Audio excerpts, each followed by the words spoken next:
மகா சிவராத்திரி உருவான வரலாறு. மகா சிவராத்திரியை ஆண்டுதோறும் மாசி மாதம் கிருஷ்ணபட்ச சதுர்த்தி திதியில் இரவில் கொண்டாடப்படுகிறது.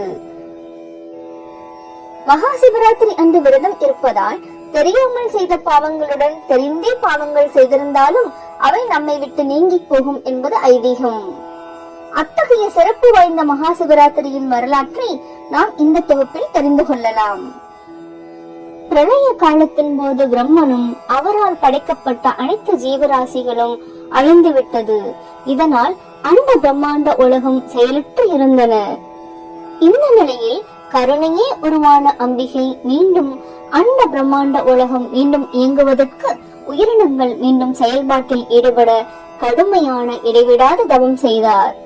4 ஜாமங்களிலும் இரவு முழுவதும் ஆகம விதிப்படி அர்ச்சனை செய்தாள். பூஜையின் முடிவில் அம்பிகைக்கு பரமேஸ்வரன் காட்சியளித்தார்.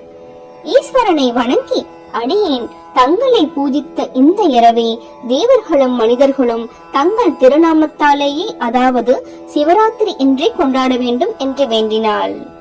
அந்த சிவராத்திரி அன்று சூரியன் மறைந்தது முதல் மறுநாள் காலை சூரியன் உதயமாகும் வரை தங்களை பூஜை செய்பவர்கள் யாராக இருந்தாலும் அவர்களுக்கு எல்லா விதமான பாக்கியங்களையும் தந்து முடிவில் மோட்சத்தையும் அருள வேண்டும் என்று உமாதேவி வேண்டிக் கொண்டாள். சிவபெருமானும் அப்படியே ஆகட்டும் என்று கூறி அருள் புரிந்தார். ஒருமுறை வேடன் ஒருவன் வேட்டையாட காட்டுக்கு சென்றான். வெகு நேரம் அலைந்தும் திரிந்தும் ஒரு விலங்கு கூட அவனுக்கு சிக்கவில்லை. பொழுதும் நன்றாக இருட்டிவிட்டது. அப்போது அங்கே புலி ஒன்று வந்துவிட அதற்கு பயந்து அங்கிருந்த வில்வ மரத்தில் ஏறிக்கொண்டான். அந்த புலி அந்த மரத்தையே சுற்றி சுற்றி வந்தது.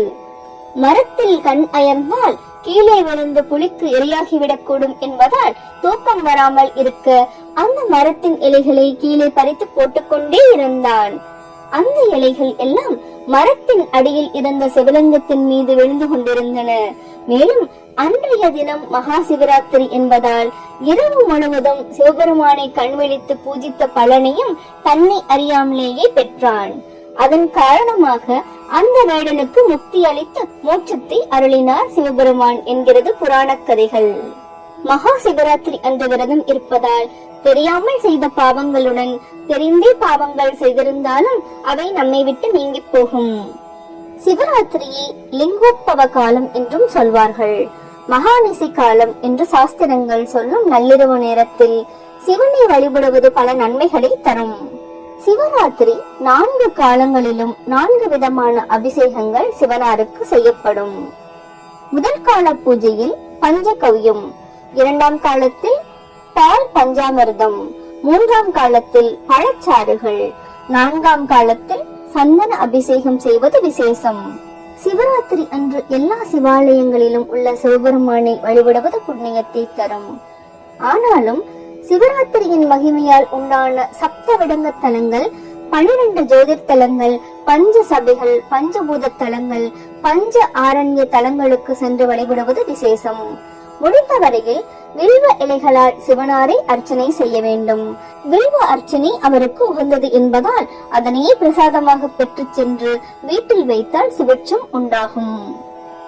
ஓம் நம சிவாய.